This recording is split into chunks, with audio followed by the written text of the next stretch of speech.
안녕하세요. 대기업에서 로보및 기기업종 담당 멘토 박태욱입니다. 자, 오늘은 LG전자 볼 건데, 저번 영상에서 우리가 LG전자를 볼 때 냉난방 공조 시장으로 인한 수혜를 볼 것이라는 이야기를 좀 했었습니다. 그러면서 주가가 강한 상승을 보여줬고, 그리고 나서 추가적인 상승에 대한 부분들도 말씀을 드렸고요. 그리고 나서 이제 조정을 봤는데 생각보다 조정이 매우 크게 나오고 있습니다. 기관, 외인 모두 매도를 하고 있는 상황이고요. 개인들이 그 물량들을 그나마 받는 모습들을 보여줌에도 불구하고 개인들이 아무리 받아도 주가가 좀 멈출 모습들을 보여주고 있진 않습니다. 그래서 그 부분에 대해서 우리가 어떻게 좀 봐야 할지 오늘 자세히 이야기 나눌 예정이고요. 자, 데이터 센터는 사실 이제 시작입니다. 데이터 센터가 지어지면서 냉난방 수혜가 이제부터 받을 것이라고 기대감이 올라왔기 때문에 그 다음에 차익 실현 이후에 눌림이 형성이 된 거라서 센터가 짓기 시작하고 나서 실질적인 수혜를 받는 건 앞으로거든요. 앞으로. 그래서 오히려 눌림들을 우리가 공략해보는 방법들을 생각해 볼 필요가 있겠죠. 그래서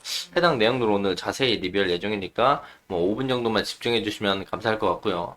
해당 영상 본격적으로 시작하기 전에 앞서서 저희 대기업에서 해당 종목뿐만 아니라 전 종목 모두 꾸준히 추적하고 분석해드리고 있으니까요. 구독과 좋아요 한 번씩만 눌러주시고 영상 시청해주시면 감사할 것 같습니다. 자, 제가 저번 영상에서 말씀을 드렸을 때 이렇게 주가가 올라가는 모습들을 보여주니까 우리가 추가적인 상승에 대한 모습들을 본다면 그 위에 매물대 라인들인 해당 라인들까지도 좀 바라볼 수 있겠다라고 말씀을 드렸고 주가가 이제 올라가다가 이게 갭들고 윗골을 달아주고 해당 매물대 라인들에서 걸리고 빠지는 모습들을 보여줍니다. 주가가 내려오면서 이렇게 며칠 연속이죠. 7일 연속 음봉이 뜨면서 음봉의 길이가 그래도 이때 이후부터 좀 줄어들기 시작했어요. 그래서 변곡점이 형성이 되는가 싶더니 어제도 윗골을 달아주는 모습들을 보여주더니 갑자기 지금 1년 장기 이평선 라인들을 이탈을 하면서 밑에 올라오는 6개월 장기 이평선 라인들까지 빠지는 모습들을 보여줍니다. 근데 상승 이후에 거래량이 이제 좀 죽으면서 빠지긴 했지만 거래량이 평소보다 안 나온 건 아니거든요. 그래서 이제 우리가 수급적인 부분들을 본다고 한다면 요 상승이 시작되는 5월 28일부터 좀 체크를 해볼 필요가 있습니다. 이때부터 쭉 체크를 해보면은 상승하는 이틀 동안은 개인들은 매도를 많이 했고요. 외인들 그리고 기관 쪽에서 매수를 좀 하는 모습들을 보여줬고 그리고 나서 이제 외국인들이 쭉 연속으로 파는 모습들을 보여줬고 기관 쪽들도 쭉 파는 모습들을 보여줬습니다. 파는 날부터 이제 개인들이 받아주는 모습들을 보여줬는데요.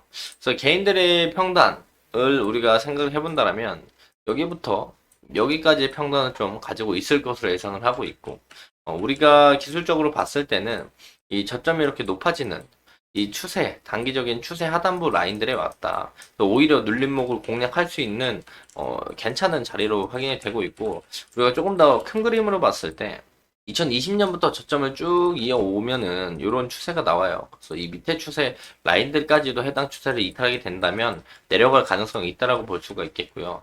네, 데이터 센터에 관련돼서 냉난방 공조의 수혜를 받을 것이다. 기대감의 상승을 보여줬고 그 부분에 이제 매도세가 나오면서 조정을 받았지만 여기서 이제 다시 한번 상승에 대한 모습들을 우리가 확인해 볼 거라면 변곡점들이 필요합니다. 변곡점들이 필요하고 다시 한번 상승이 나올 때 외인과 기관의 수급들이 같이 또 들어오는 모습들을 확인을 할 필요가 있어요. 그래서 앞으로 계속 추적해 나갈 필요가 있다라고 말씀을 드릴 수가 있겠고요. 그런데 이제 왜 끝나지 않았냐 이런 부분들을 좀 말씀을 드리면 AI 날개를 달고 시원하게 오르는 냉각 솔루션 관련 주들 6월 10일 어제 나온 기사입니다. 그래서 내용들을 보면 전 세계에서 가장 뜨거운 테마인 AI 인공지능 산업 경쟁과 관련해서 투자 심리가 AI 밸류체인으로 확대가 되고 있는데 특히 데이터 센터 전력이 냉각 솔루션에만 절반 가까이 소모된다는 점에서 냉각 솔루션 투자 확대와 함께 관련 기업 주가가 오름세를 보여주죠. 그 중에 하나가 LG라고 우리가 볼 수가 있겠습니다. 내용들을 좀 더 보면은 데이터 센터 서버 냉각 기술 중에 순행 즉 물로 배관을 설치해가지고 열을 식히는 방식입니다. 그래서 순행 방식을 보유한 미국 기업 VRT는 주가가 올해 들어서 100% 정도 오르는 모습들을 보여줬고요. 올해 1분기 주문량도 전년 동기 대비 60%나 늘었고 수주잔고도 8주 6천억 원으로 사상 최대치를 기록하고 있습니다. 근데 AI발 전력 소모가 급증한 상황인데도 수요와 동일하게 전력 인프라 등이 공급을 맞춰주고 있지 못해서 이 전략적인 부분들도 매우 중요하게 지금 주목이 되고 있고요.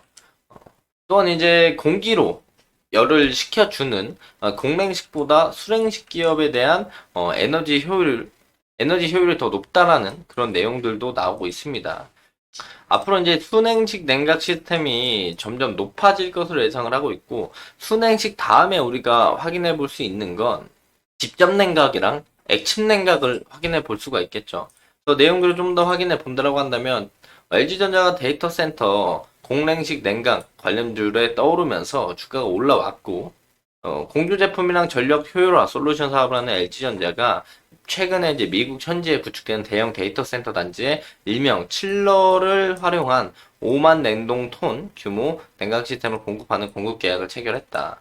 칠러는 냉매로 물을 냉각시켜서 차가운 바람을 만들어내서 이제 냉방을 공급하는 설비죠. 쉽게 말하면 우리가 에어컨 그쪽에 뭐 분무기로 물 분사하거나 드라이 아이스를 좀 갖다 놓으면은 더 시원한 바람이 나오는 그런 구조라고 생각을 하시면 좋을 것 같습니다.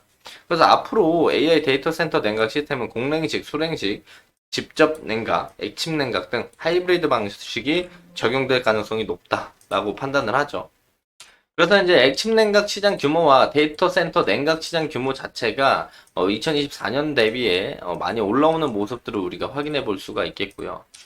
또한 이제 냉각에 관련된 부분들을 LG전자가 할 수 있는 부분들이 많이 있습니다. 그래서 이 부분들에서 수혜를 받을 수 있다라고 생각을 해보시면 좋을 것 같고요.